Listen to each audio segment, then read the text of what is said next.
Hello, today we are going to learn how to use solver function in Excel. Basically, if we define the solver function, it is a powerful way to solve complex optimization problems. Solver is an add-on tool that allows you to find the optimal solution for various mathematical, financial, and engineering problems by adjusting one or more input variables.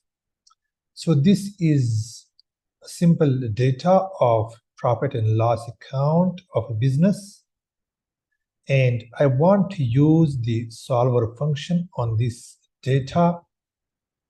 Basically, how I would use the solver function is that I want to know if I increase the profit figure or the amount to 2000, how many units would I sell, or would I be able to sell while keeping some constraints of price per unit or maybe cost per unit? You can keep your constraints while using the solver function. So first of all, you have to activate the solver function. If you do not have activated in your Excel, simply go to File option and click on Option, and here click on Add-ins. In this add-ins, you would see the solver add-ins. Just select it and click on OK. As I have already activated it, so I would click on cancel. So now we get to operate the solver function. Click on solver function and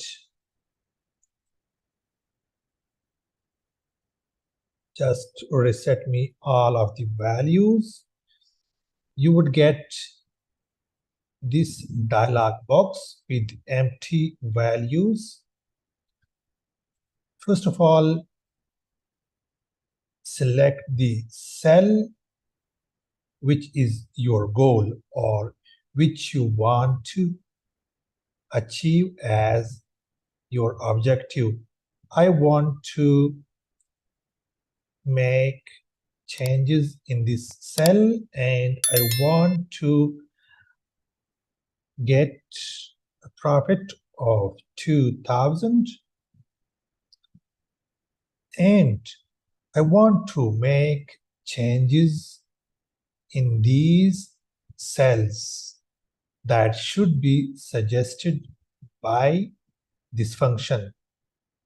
And then here you can add your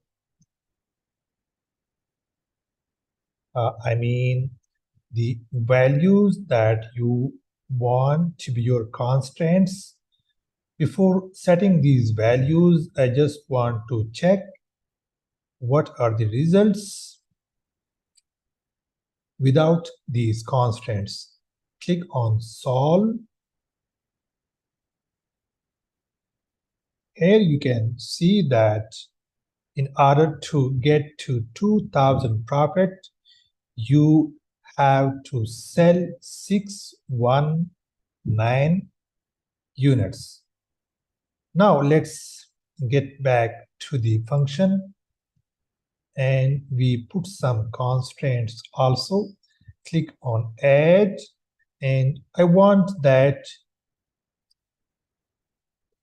my price should not be more than $7, or you can say that the market conditions does not allow to sell your products more than $7. Click on Add, and now I want to add this also as a constraint, and I want to keep this value as integer, and then click on OK. I'm sorry, just I have to cancel this one because we are not adding anything in it. Now we have added two constraints with a target of 2000 profit while seeking changes in these values. Now here are your results. You can get 2000 profit if you sell 619 units and sell your unit for $5 per unit. So friends, I hope you like this video. Please do not forget to like this video and subscribe to my channel.